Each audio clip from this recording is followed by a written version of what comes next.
well, let's just bow and get started. Hey, too much. Hey, was good. And so what we're going to do is we're going to carry on our journey with blocks, right? And so what I want to do, this is part 3 of the 3 parts for, I don't know how it ends up being 3 hours of a diatribe on this, right? But what I want to do is I want to just sort of really emphasize just some other pieces to the blocks, right? That I think is really important. So we're going to go through, just to warm up, we're going to go through just the basic open contraction movement, right? That feeling. And then from there, I want to go in and sort of just dissect them out a little bit more. Does that make sense? And there are alterations with timing that you can do that change significantly what the application is, right? And so I want to talk a little bit about that, how that sort of relates, right? But the important point that I want to make, I guess, with today is that you've got this basic sense, you've got this idea of the opening and closing or expanding or contracting, whatever you like. You have to have that timing down first, right? You have to be able to do that at will, always with good form, good economy of motion, good shape, all of those things. And this is why, you know, a lot of my seniors, Rob Riley says it all the time, make sure you come back to the basics, right? And so whenever I feel sloppy, whenever I feel useless, whenever I feel, it means I come back to exactly what we're going to do to warm up today, right? And you've got to always be able to do that. Well, the very best class and the very fanciest ones that I've seen, the Steve Ubels, you know, if you look at Scott, if you look at Matt Payne, if you look at any of the Japanese, you know, even you know, the fanciest, Asai Sensei or Yahara Sensei, they can still do textbook basic karate. The thing is, you don't want to stay there, right? And so, you know, but you should always be able to come back to it. And I think that's really critically important, right, for what we do, because it teaches the muscles to fire in the right order and in the right way. Okay, so let's move through the basics to start with. We're only going to do a few up and a few back. Notice I'm using the diagonal so I get it like an extra step in. Okay, and then what we're going to do, and I'm going to do just a little bit of an explanation as we go, and then what we're going to do is we're going to then break that down into the actual movement, yeah? Okay, so from here, hey, yoy. So for Marcelo, who's just stepping in, we're doing basic blocks. This is part 3 of a 3-parter. So from here, just nice and relaxed, just step forward, hidari zen kutsudachi, just nice and relaxed, nice and smooth. Hey, come on. Good. So from here, just, and even as you land, right, feel that drive of the elbow and the hip together as they drive down. It shouldn't be this sort of feeling, you know what I mean? They should never be separate. Right? Sorry, I just saw in some of you as you went down, it's, God, he's picking on us already. But you've got to make sure that you have that feeling. And sometimes even I get lazy and I'm just, oh yeah. You know what I mean? But that's not the feeling. The feeling is connectedness. Your body's connected. So allow it to be connected. Do you know what I mean? Have that feeling all the time. Exactly, right? So as you drop down, you feel, whoop, the whole thing. You know what I mean? And you want that feeling always, right? You want to be aware of the marionette puppet strings, always, right? The pull between the elbow and the hip, right? That sort of body awareness, I think, is critical. So one more time, hey, mate, boom. Okay, now from here, 2 counts. Itch up, knee down. So itch, 1, feel it connect. Knee, drop. Itch, knee. Itch, knee. Itch, knee. Good. Now, ushiro, itch, knee. Itch, knee. Itch, knee. Itch, knee. Good. Agike. Itch, knee. Itch, knee. Itch, knee. Itch, knee. Ushiro, itch, knee. Itch, knee, itch, knee, itch, knee. Good, and what you're probably noticing straight off the bat is how simple the movements are, aren't they? Right? They should be dead simple. Nothing fancy, nothing hard, nothing, but you're still constantly thinking as I'm going through it, I'm making sure, is my arse in, is my back straight, as I move backwards, am I moving back simply? Are my arms feeling light? Right, are they the things driving the technique, or is it my legs? You know what I mean? And that's how it should be. The arms should just move in the sockets because they're driven by the hip. You know what I mean? As the body moves to Hami and Shoman. Right? It's that hip movement, and the arms are just an extension of that. You know what I mean? So there's no weight in your arms. It's not this, it's just, oh, hip moves, boom. And it's there. You know what I mean? It's that lightness that you really want to feel. Because as long as you're making the right shape, as long as you make the right end position, the strength is there. You know what I mean? Because you're going into the mechanically strongest position. You see what I mean? And so that's all you need. And the speed and the drive of the hip as it goes there will provide what you need, yeah? Okay, so to Kate. Hey, itch, knee, itch, knee, itch, knee, itch, knee. Ushiro, itch, knee, itch, knee, itch, knee. Good. One more. Itch, knee. Good. Uchike, itch, knee, itch, knee, itch, knee, itch, knee.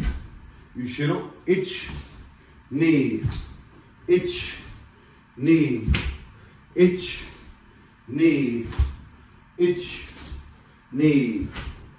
Shutuke, itch, knee. Good. Feel your weight this time drop.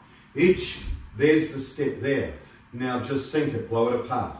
Knee, itch, knee, itch, knee. Now this is the opposite. This is just a squeeze up. Itch. Now push back. Knee. And use that rear elbow to help get this back. Itch, knee, itch, knee, itch, knee. Good. Hey, yummy. And relax.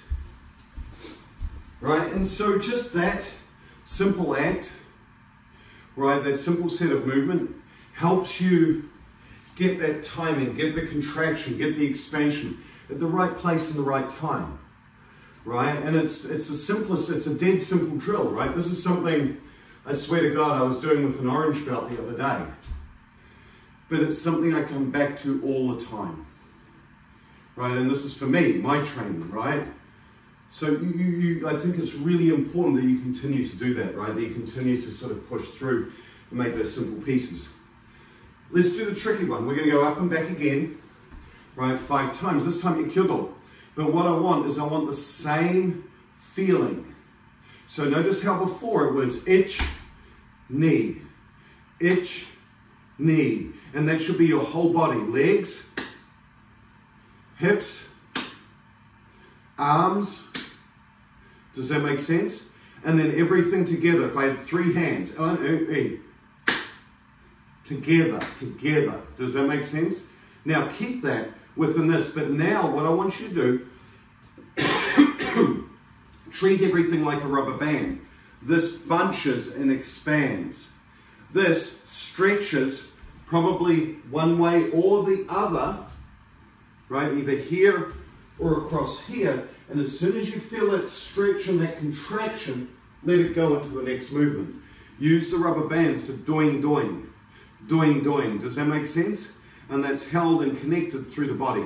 Make sure that while you're going to make a connection at the end point of the halfway piece, right? So really emphasize each part of the technique, because that's what we're going to be coming back to today, right? Make sure that whatever this middle position is, make sure it's strong, but don't hold on to it. Does that make sense?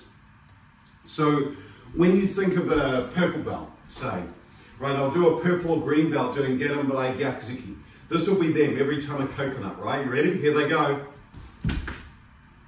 They never finish the block. You know what I mean? And then you end up with like a brown belt or a shodan especially. A shodan, sorry Dave, will quite often do this. you know what I mean, they hold on to the block too long. There's a sweet spot in the elasticity of your body where you can hold the technique and you create tension, and then you let it go to the next movement. Does that make sense? There's a sweet spot right there where you feel the rubber band stretch and then you let it go. And so it's getting that feeling of boom, boom, boom. And you can see each part, I'm using the stretch, and the stretch. And so as you move, have that feeling of not stopping, but rather emerging, right? The emergence is when you have two things, you bring them together and they're greater than the sum of their parts. You're using that elasticity in your body to create an emergent property here where this is still strong, but that also adds to this. You see what I mean? And it's only through that total body movement, that total body contraction, expansion, that you can get it. If it's in any way sort of, you lose it. Boom, boom, boom, there, this feeling. Does that make sense? So that's what we're going to do as we go through our basics. Okay, I was just checking Chuck didn't have a question. Okay, so down to get number 8. You don't need to go hard or strong. Make sure everything is precise. We're still warming up. Ready? Come on. Okay, ready? So each part has a role. Ich, 1, 2. Ni, san, shi. You shall. Ich, ni, san, shi. Good. And so what you probably noticed is that as soon as you switched from going sort of a 1, 2, you notice little breaks started happening in the technique. For example, what may be happening is you may notice that, yeah, a little bit of this, right? These kinds of things, right? In your upper body, your ass might start sort of coming out and moving forward rather than keeping it driving forward, right? You might notice that suddenly the movement gets excess action, right? Rather than just squeeze up, it relaxes out and then moves. You see what I mean? It's so really what it comes down to, it's okay to do it intentionally, have that excess motion, but notice I use the word intentionally. You've got to make sure that everything that you do is your intention and your movement for the way you want to do it. There's a lot of you statements in that, and that's really precise. I'm using that language on purpose.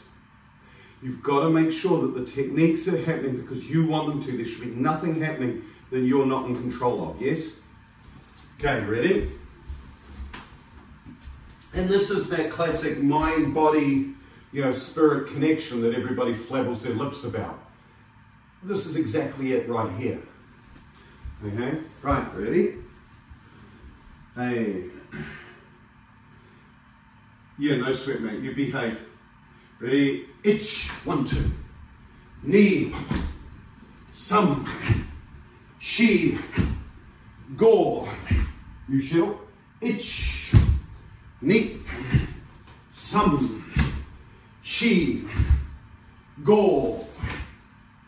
Good. Sutuke. Ich, ni, sam, shi, go. Backwards. Ich, ni, sam, shi, go. Good, and up. Right, and if you're doing this right, you may have noticed in the last few I did 5 steps instead of 4 steps because I'm an idiot. I only have enough room for 4 steps. But if you notice when I ran out of room, I could automatically just double shift, right, my step. I could come up and then go back, or I could come up and go forward, you know what I mean? That all happens automatically because my body completely contracts at the halfway point. If I have that complete contraction at the halfway point, I can do anything at the halfway point, and that's important. Does that make sense? It allows you to do that, and this is why this is critical, right? This is why the basic form exists the way it does. And it's not this, right? There are times when that's absolutely appropriate, right? But in basic, It's not. This is what you want. Okay, where are we up to? Uchuke, yeah?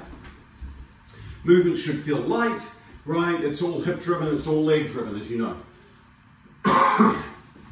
A, ich, ni, sam, shi.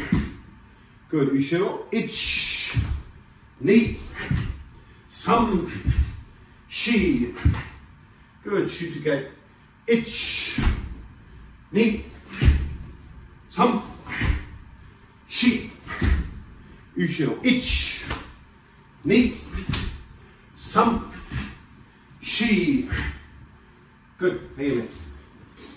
Good, so one of the interesting things about Kanazawa Sensei's organization is he does a white belt exam and yellow belt where you just do the blocks like that. For your Sankyu examination, for your going into brown belt, what he does for that is he goes back and just has you just do the blocks, right, the same way that we just did.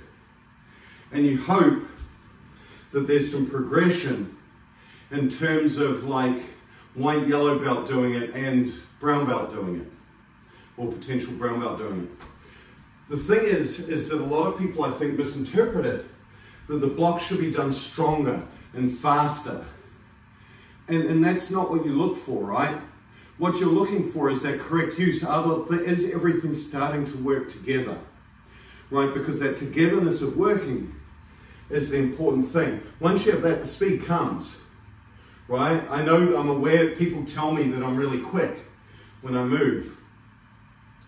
The reason is, and yet I'm 6'1", right? And I'm not a particularly fast sprinter, right? The reason I'm quick is because everything works together. I've worked really heavily to try and reduce the amount of excess motion in my movement. You know what I mean? Those kinds of things. And the reason you remove the excess motion is so that then all I'm relying on is this amount of time. And I've really worked to build my hip speed up. Do you know what I mean? That's all you do, you know what I mean? And everything else sort of comes together as a result, yeah?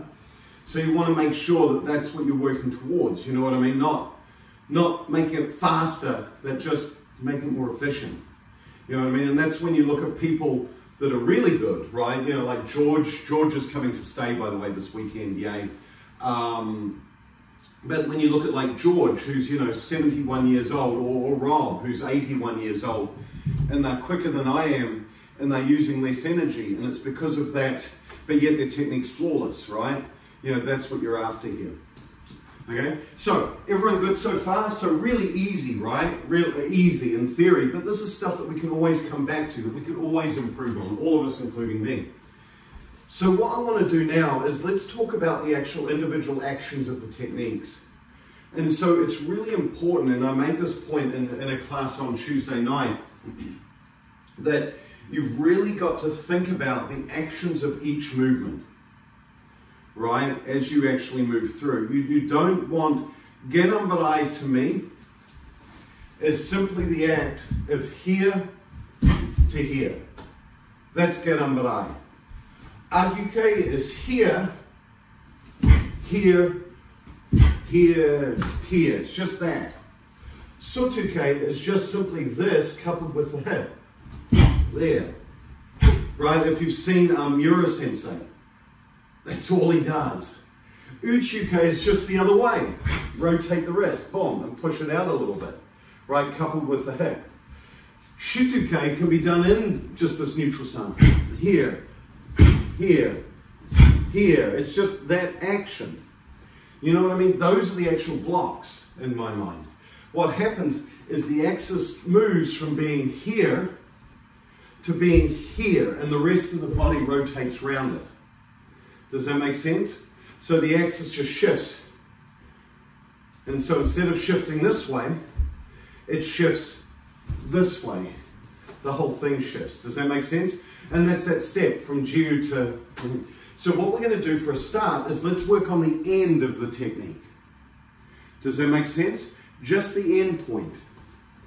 So from here, make kame. And I do not care. This is completely stance independent. Does that make sense? This does not matter whether you step into Swanson, Zenkuts, Korkuts, Kibadach, it doesn't matter.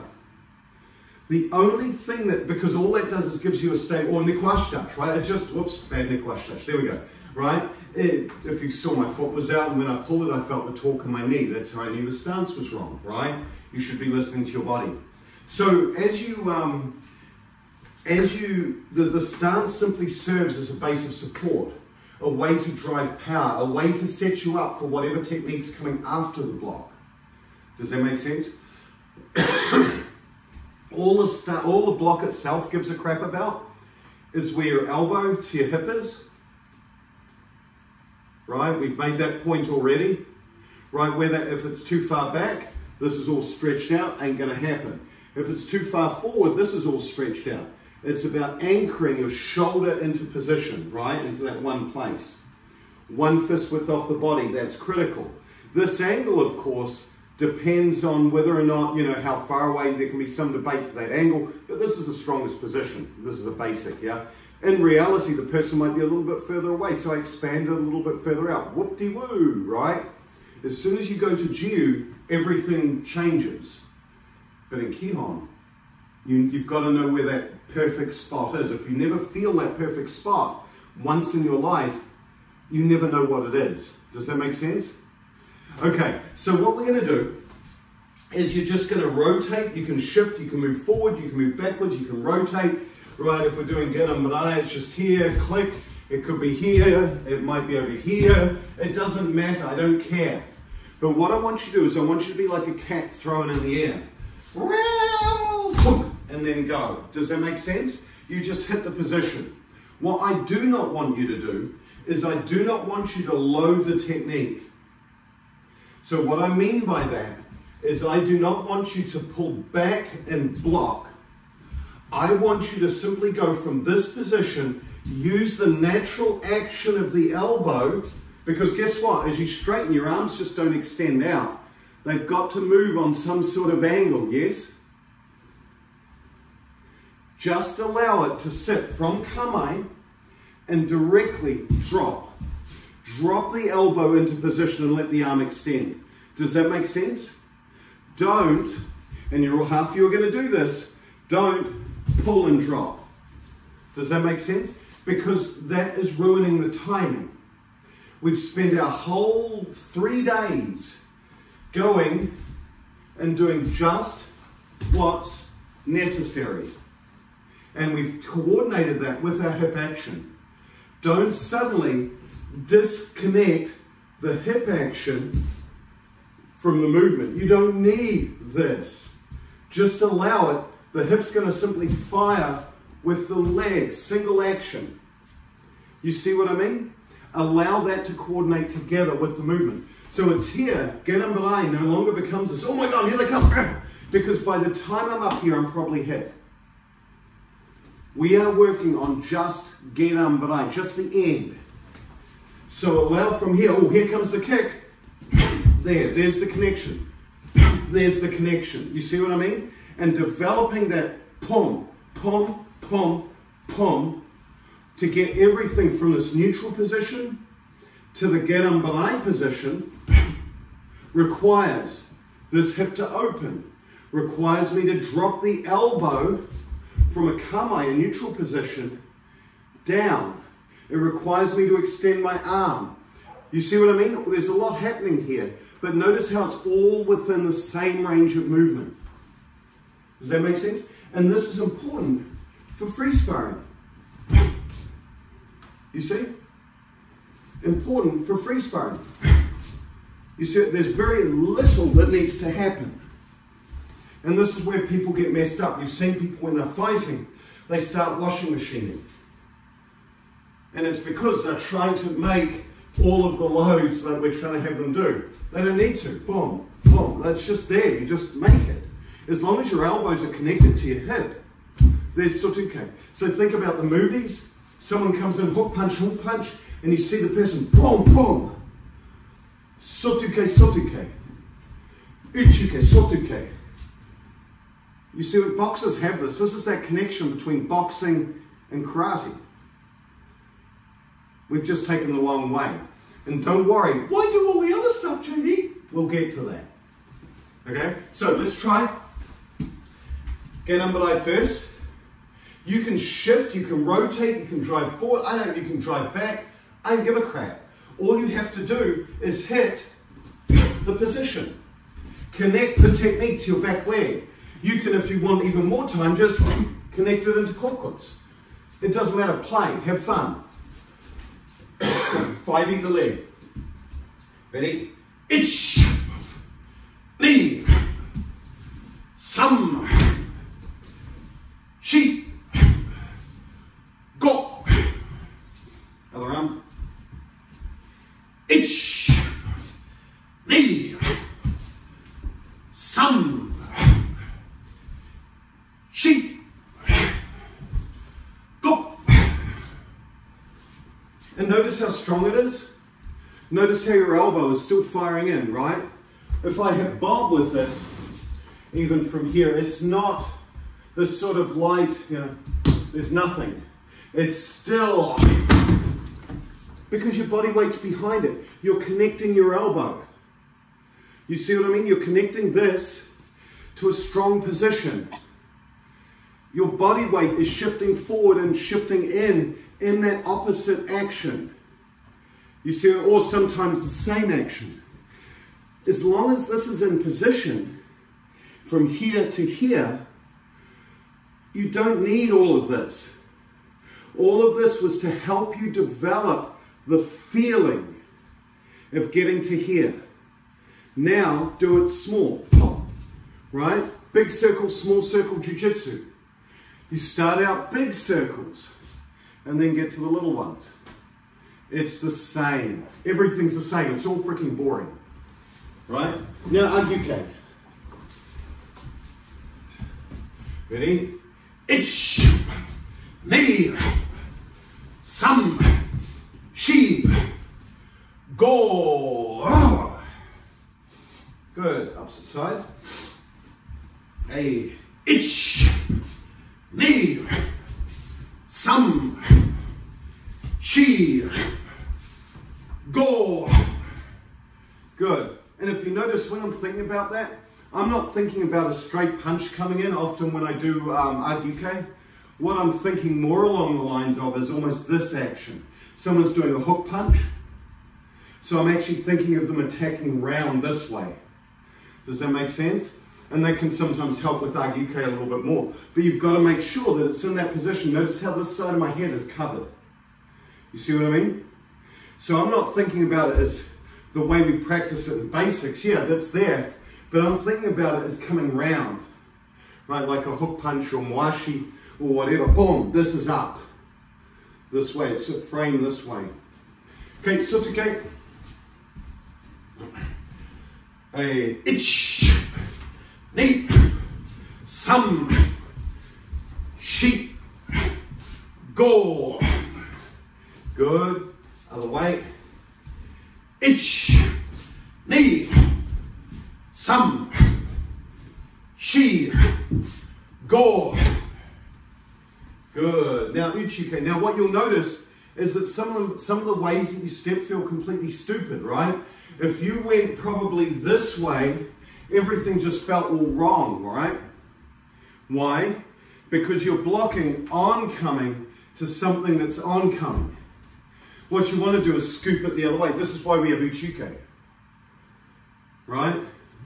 So uchuke, so soto's great for this way and moving in this direction, moving center, moving forward, it's fantastic. Right? But complete shit, moving this way.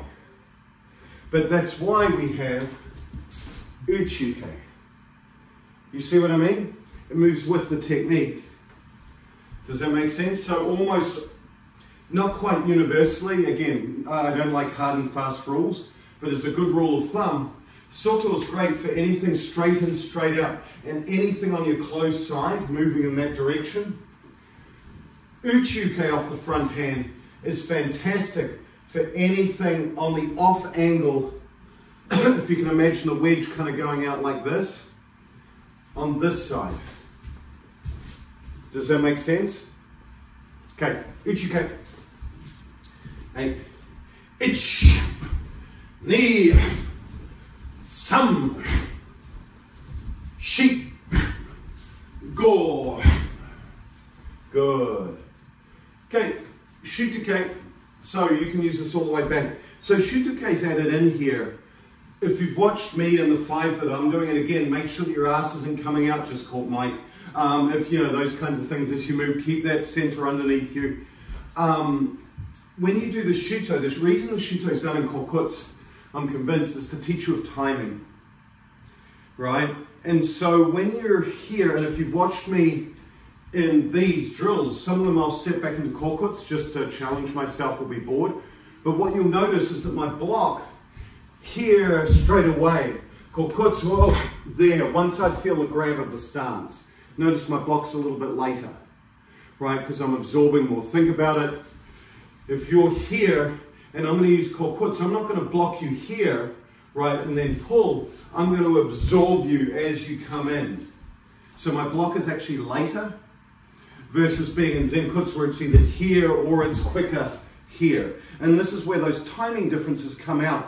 But you've got to make sure it's coordinated with the connection of the hip, with what the back leg's doing and the way it's driving or grabbing into the floor, yes? The way that your body center is moving, because now we have this less predictable center movement that's happening. And the block and the front hip, the things that are connecting together, because we're allowing all of this musculature to connect down or connect in, right? As it goes, we're allowing all of that to connect together. You time that with where you're stable. Does that make sense? And that's got to be, you've got to have a little bit more finesse in the timing. So shutoke. Here we go. Ich. And make sure it doesn't switch to tate shuto. Right? It's not push out, it's connect around. You're sweeping them past you. Right? And you know, you could also from here even use this rear hand to block down. You see what I mean? As you go. And I didn't bring that up before. You can use the rear hand on any of these, right, as well.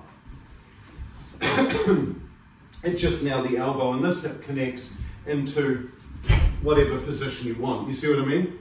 Versus this. And you should be able to do that ambidextrously. Right, shutoke, ni, sam, shi, go. Good, other hand. Ich, ni, sam, shi, go. Good. And it feels weird, right? Because it's just such a small, tight technique. So this is the idea, right? So you can make these blocks, the end points of the blocks, the classic Geidan, Age, Soto, Uchi, Shuto, you can make those off the front hand, the rear hand, right? The front hand, the rear hand, you know what I mean? As you need, as the position drives out. But what I want you to do to get away from when you're thinking about this in a free sparring situation is get away from how many times in basics, especially with shutoke, have you been yelled at? Probably by me.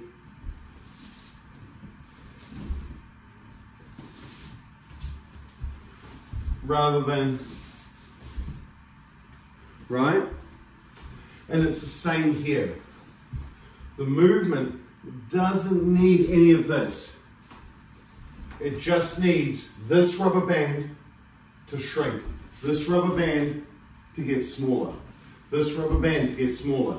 In this case, here. You know what I mean? That's all you need. You don't need anything else. You're reducing the block. It's like making a good roux or boiling something down, right? You know, you're boiling down those bones.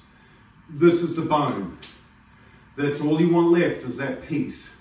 Does that make sense? Okay, take care, Jen. So feel here, connect.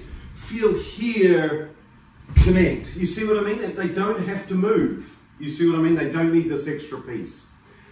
So things to think about in your own time is start working on that. Do G-Lip-On now. And instead of like freaking out about them coming in, think about where you're going to position your body, which block makes sense to be able to hit. Think about positioning your body and see how simple the movements become. Because what you've worked on in basic is that simple timing of this. Because that's all it comes back to. Does that make sense? Okay, so that's our basic blocks, right? So this is sort of like, you know, this action, this action, this action, this action, this action, right? You've seen all of those and they're all pretty clear and easy, right? So why do the rest of the block? Well, the answer is that all of this action provides you with multiple other techniques to practice and multiple other ways to move your body into the strong position for those techniques. Does that make sense? And if you look, this is why it's square, right? This is why we practice these in the most basic. So from here, I'm going to take get under eye, I'm going to pick that apart, but you could do this in theory for any of the 5, right? And it just depends on how much time we have. So if we're here, if we're thinking of this straight off the bat, if you think of get under eye, let's do and I'm going to break it down arm by arm, okay? So from here, and I'm going to keep it within the basic, and then I'm going to expand it from the basic action, okay? Because there's a lot here. So for the first one, you ready? We're going to do the first part of get under eye. Just from here, just punch in. Just make a straight punch. Now what happens? Your hips go square and you punch, right? Your hips go square and you punch. Sounds really stupid, right? But every time you do get under eye, sotuke, uchuke, shutuke in theory, you're just punching. Right? That's one application to this. So let's try, ready? Hey, ich, ni, some, she, right? And the block teaches you multiple ways to do that. So the block has you technically punching on the halfway mark and then forward.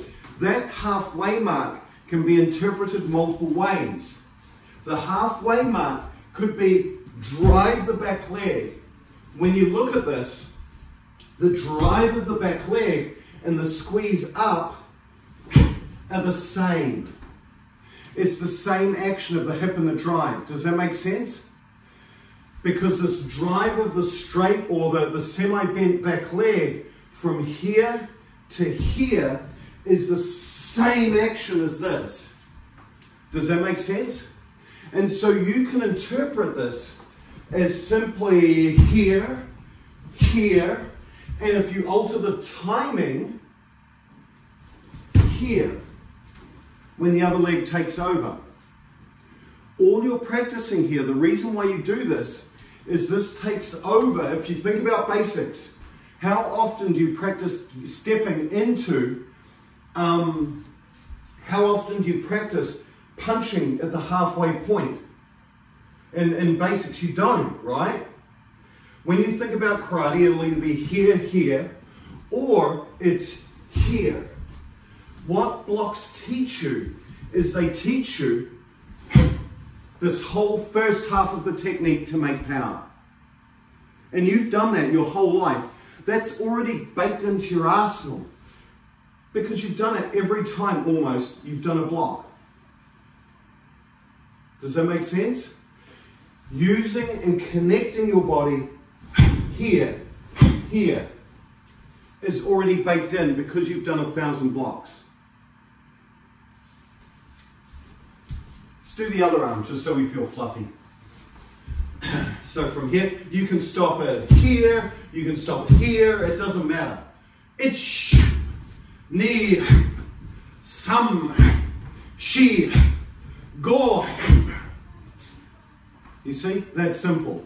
That's all it's practicing, but isn't that cool? So it's practicing basic punching. The second thing that it's using is called tsuki uke. right? Punching block. If you cut the angle straight in, what you can do, and I don't know how well this will translate, right?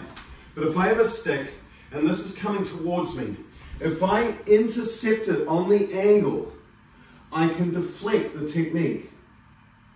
Does that make sense? I don't need to do anything fancy. All I need to do is be aware of cutting the inside of the angle. Boom, as I make that punch. And that then makes a block as you're coming into an opponent. And this is why the block is done in the first half. Does that make sense? The block is, if you wait till the end, the technique's already in. But if you've got good sort of sen or sen feeling, you can come straight and cut the angle earlier, and the punch will go straight past you. And this is chudan or jodan. Does that make sense? You've got to make sure that this follows in. So when you think of a Wing Chun wooden dummy, right? The jungs, you know, they stand out like this, right? Or actually, wait a minute, they're kind of like this because they can't get the wood in the same place. And then there's another one here. The purpose of a Wing Chun dummy is not so you can sit there and go thunk, thunk, you know, and hit the arms. The purpose of it is so that you understand to get the inside angle on the technique, to be very clear. And when you're going down the inside of the movement, inside of the arms, tap, tap, tap, or just thunk, right? How many techniques just go straight in Wing Chun? They're very centralistic, right? And that's to cover this idea of being able to block. And you see this, what's it, bong sao? I can't remember the terms, but it's just here. Our punches allow that. And so when you're here, you're already at, when you're in kumite, if I take the worst case scenario, which is the rear hand, this is already 50% of the way to the target. 100% away, 50% of the way, 100% there. This one is 3/4 of the way there. So any punch that's coming, because they have to break the distance, they're attacking you, they have to come in further, you will always have the advantage of seeing it. The thing is that you don't want to pull and go because you've lost that time. You've got to, as soon as you see it, just hit them. And make sure that you're cutting the correct line, right, to be able to intercept their technique. And that's tsukyuke. That's automatically in the block. Cool, huh? Now, from here, so that's easy, right? So that's no extension on what we've done. The next one, of course, is gyaku gerambarai. Right, so we can use this straightforward action. We can tilt the hip just a little bit further forward. So instead of having a forward and intercepting and slicing kind of action, it's when you've missed it and it's coming in now a little bit more on this side. So tsukyuke won't work. It only works on things on this side, right? So we've got to cover the other half of our body. So this time what we do is we just throw our hip. Instead of having it here, we throw it to here. See how I've just turned my hip that little bit further. And what that does is for the arm, it forces the arm over. And it turns it into gyaku gerambarai. It's just that I'm not making the action from my shoulder, I'm making the action from my hip. Does that make sense? And again, notice it's at the halfway point. Ready? So let's practice. This one, we're coming in because we've got to rotate our hip all the way over. So it's each shuffle. Good. Now knee, opposite side. Whoop, there. San, whoop. Shi, whoop. Go. Rock. And the timing can't be, cannot be, it's got to be out and across. Out and across. You see what I mean? I'm using the hip to make that movement. Shi, go. One more. Roll. Shi, hutch. Make sense? So that's this arm. Kind of helpful, right? Now you can use this arm as well as you're stepping, depending on how close you are. Wait, we'll get to that. Okay, now let's talk about this. So the simplest action, this is basically Nagashuke, is the easiest way to think about it, right? So when you think about it in its dirtiest form, because remember, in the good old days, the reason we use open hands is because we're nice. The block isn't like that, is it? It's a closed fist and it's rotated so the knuckles are out. When you're doing this, you're not blocking with this, you're punching their arm. So as this comes in, it's that squaring of action and just hit. Just hit. But tight to your body, right? They're not going to be aiming at you out here. The block is coming in, you've got to hit it here and then bring it across and bring it past you. So make sure that your basic technique, don't change the basic. Just allow it, it'll hit it on the way through. You don't need to do anything extra, it's already in the movement. Right? You don't suddenly need to go, oh, I'm making this a punching block and do this. Just do what you've always, look, holy crap, it hit it on the way through. Look, it intercepts right at your frickin' chin. You see what I mean? It's already there, and I'm just bringing it straight across, boom, just straight across my body. So from here, ready? Ich, ni, san, shi, go. Good, opposite side. Ich, ni, san, shi. Notice the hip has to close. Go. Good. So, you know, that kind of feels funny, right? And you think, well, maybe I've never used this. Well, imagine if your opponent's here on the railroad tracks, and all I do is I cut it to the side.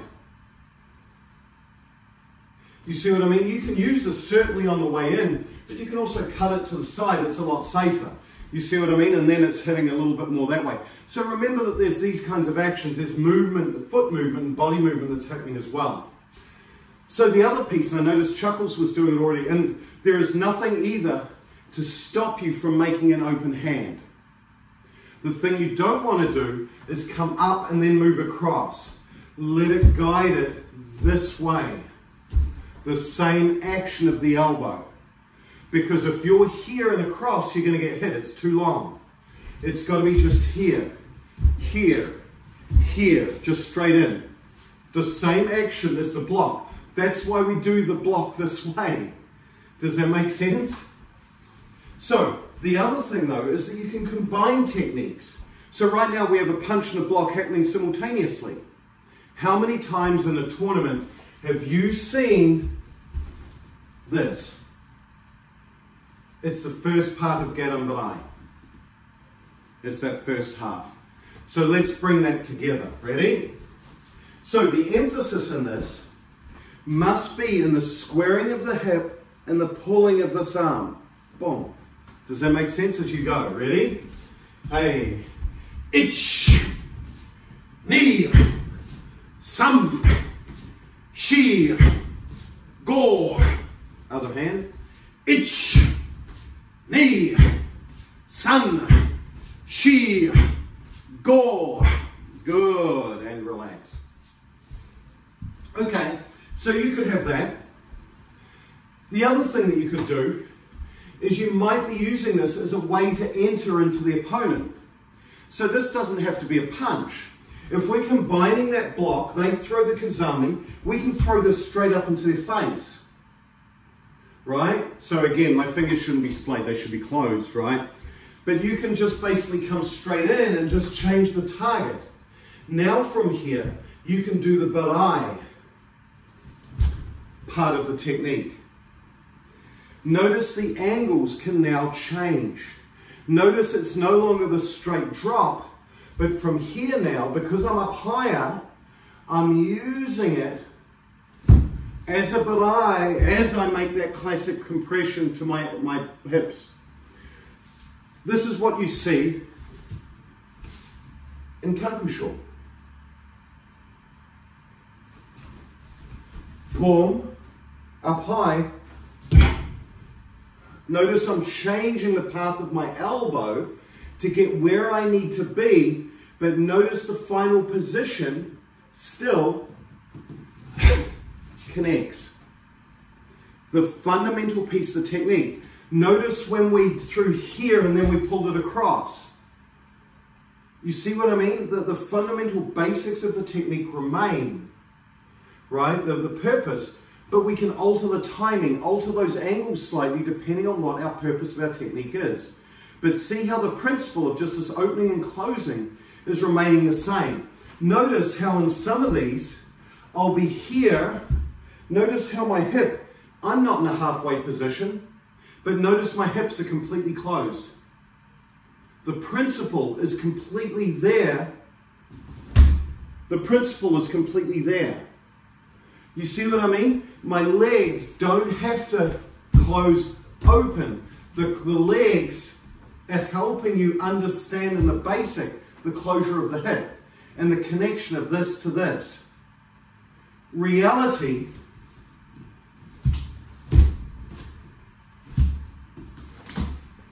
the position of the feet doesn't matter because that's where I go according to my opponent. You see what I mean? This is how it starts to connect together. And as always, I'm rushing. But you can see how this starts to, now all of a sudden, think about the other techniques now that I can throw in. Well, maybe this isn't just a straight drop. Maybe what I'm using here is I'm grabbing them, and instead of this extending all the way, I just grab here and pull them onto MP. And now what do we have? We have the third move of Nijishiho. This is Gerambarai.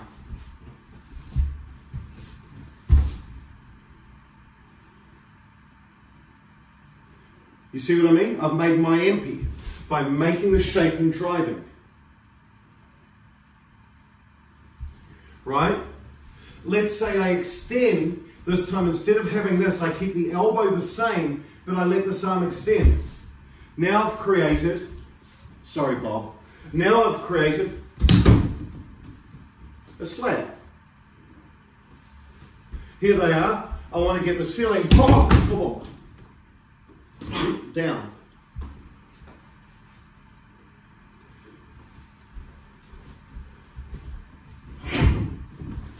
You see, you can see the techniques starting to come out of these actions. Let's go, as I go down, maybe I emphasize the MP, because maybe I'm tied all up with my opponent here. There's the MP into the chest, coupled with the hip, down they'll go. You see what I mean? And so what becomes really important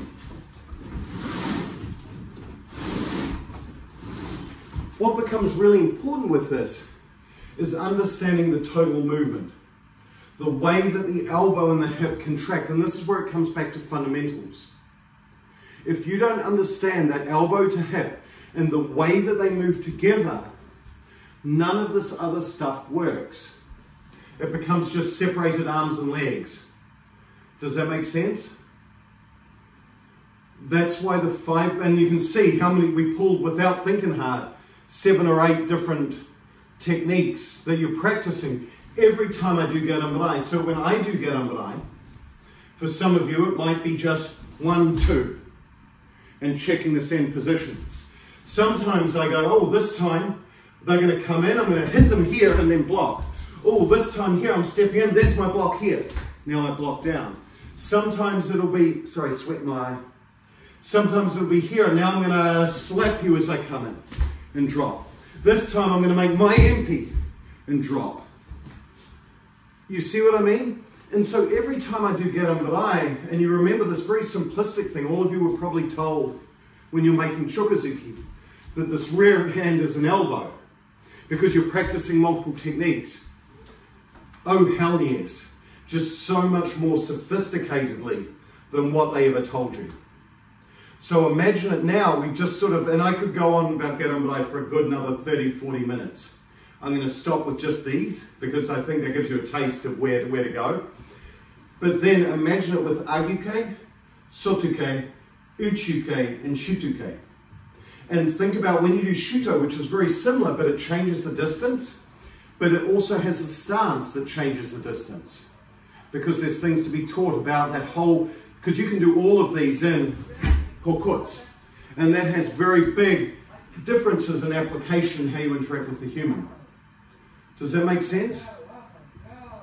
So I hope this is useful. So that's blocking in my mind, right? You know, and again, you know, with me, it's like an onion, right? It's not just the surface level of crack. It's how deep you go. But notice how it's completely and utterly rooted, even though I'm talking about onions, it's completely rooted in the idea of the fundamental. If you don't have the fundamental, nothing else happens. Okay? So let's stop here for today. Have an awesome weekend, everybody. Hey, Sudach. Hey, good. Thank you all. Take care, okay? Be good.